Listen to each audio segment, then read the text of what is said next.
ആ മുഖത്തെ പാട് എനിക്ക് തന്നിട്ടാണ് സുധി പോയത്. ബിനു അടിമാലിയുടെ ആ വാക്കുകൾ കേട്ടവർക്ക് കണ്ണു നിറയാതെ ഇരിക്കാനായില്ല. മലയാളികൾക്ക് ചിരിയുടെ നിമിഷങ്ങൾ സമ്മാനിച്ച പ്രിയ ഹാസ്യതാരം കൊല്ലം സുധി ഈ ലോകത്തോട് വിട പറഞ്ഞിട്ട് ഇന്നേക്ക് 3 വർഷം. പക്ഷേ അദ്ദേഹത്തിന്റെ ഓർമ്മകൾ ഇന്നും അതേ വേദനയോടെ സുഹൃത്തുക്കളുടെയും ആരാധകരുടെയും മനസ്സിൽ ജീവിക്കുകയാണ്. പ്രത്യേകിച്ച് അപകടത്തിന്റെ അവസാന നിമിഷം വരെ സുധിക്കൊപ്പം ഉണ്ടായിരുന്ന ബിനു അടിമാലിയുടെ ഓർമ്മകൾ ഇപ്പോഴും മലയാളികളുടെ ഹൃദയം തകർക്കുന്നതാണ്. സുധിയുടെ മരണവാർഷിക ദിനത്തിൽ ബിനു പങ്കുവച്ച കുറിപ്പും വാക്കുകളും സോഷ്യൽ മീഡിയയെ മുഴുവൻ വികാരഭരിതമാക്കി. എന്റെ സുധി പോയിട്ട് ഇന്നേക്ക് 3 വർഷം. എന്നും ഒരുമിച്ചായിരുന്നതിനാൽ ഞങ്ങൾ ഒരുമിച്ച് ഫോട്ടോ എടുക്കാൻ പോലും മറന്നിരുന്നു എന്നായിരുന്നു ബിനുവിന്റെ കുറിപ്പ്. ആ വാക്കുകൾക്കുള്ളിലെ സൗഹൃദത്തിന്റെ ആഴം പലരെയും കണ്ണീരിലാഴ്ത്തി.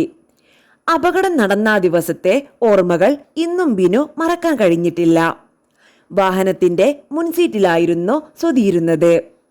വഴിയിൽ ഭക്ഷണം കഴിക്കാൻ വാഹനം നിർത്തിയപ്പോഴും അദ്ദേഹം സീറ്റ് മാറിയില്ലെന്ന് ബിനു ഓർക്കുന്നു. അന്ന് എന്തോ സംഭവിക്കാൻ പോകുന്നത് പോലൊരു തോന്നൽ എനിക്കുണ്ടായിരുന്നു. പക്ഷേ അത് ജീവിതം മുഴുവൻ വേദനയായി മാറുമെന്ന് കരുതിയില്ല എന്നാണ് ബിനു പറഞ്ഞത്.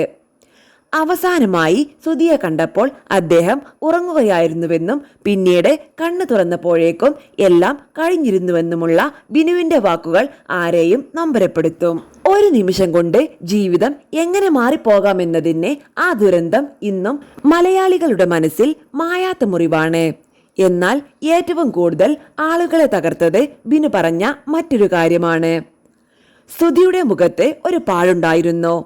ഇപ്പോൾ അതേ സ്ഥലത്ത് തന്നെ എന്റെ മുഖത്തും പാടുണ്ട്. ആ പാടും തന്നിട്ടാണ് അവൻ പോയത്. ആ വാക്കുകൾ കേട്ടപ്പോൾ സോഷ്യൽ മീഡിയയിൽ പലർക്കും മറുപടി പറയാനായില്ല. ചില ബന്ധങ്ങൾ അങ്ങനെ തന്നെയാണ്. ഒരാൾ പോയാലും അവരുടെ ഓർമ്മ ശരീരത്തിലും മനസ്സിലും ജീവിച്ചു കൊണ്ടിരിക്കും.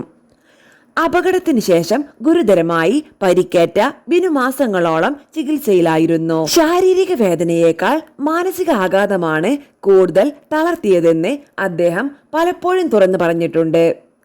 ചിരിപ്പിച്ചിരുന്ന കലാകാരൻ തന്നെ പിന്നീട് ഡിപ്രഷനിലൂടെ കടന്നുപോയെന്ന സത്യം ആരാധകരെ വേദനിപ്പിച്ചിരുന്നു.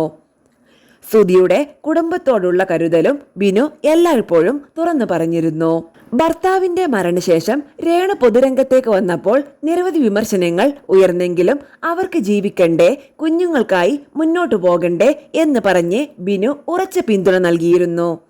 സുഹൃത്തുക്കളെ ഒരിക്കലും കുറ്റപ്പെടുത്താത്ത, എല്ലാവരെയും ചിരിയിലൂടെ ചേർത്ത് പിടിച്ച മനുഷ്യനായിരുന്നു കൊല്ലം സുധിയെന്ന് സഹപ്രവർത്തകർ ഇന്നും പറയുന്നു. സ്റ്റേജ് ആയാലും ഷൂട്ടിംഗ് ലൊക്കേഷൻ ആയാലും സുധിയുണ്ടെങ്കിൽ അവിടെ ചിരി നിറഞ്ഞിരുന്നു. പക്ഷേ ഇന്ന് ആ ചിരിയുടെ അഭാവം തന്നെയാണ് ഏറ്റവും വലിയ വേദനയായി മാറിയിരിക്കുന്നത്. 3 വർഷങ്ങൾ കഴിഞ്ഞിട്ടും സുധിച്ചേട്ടൻ എവിടെയോ ഒരു പരിപാടിക്ക് പോയിരിക്കുകയാണ്, ഉടൻ തിരികെ വരും എന്ന തോന്നലിൽ നിന്ന് പലർക്കും ഇപ്പോഴും പുറത്തു വരാൻ കഴിഞ്ഞിട്ടില്ല. കാരണം ചില മനുഷ്യർ മരിക്കില്ല, അവർ ഓർമ്മകളായി എന്നും ജീവിക്കും.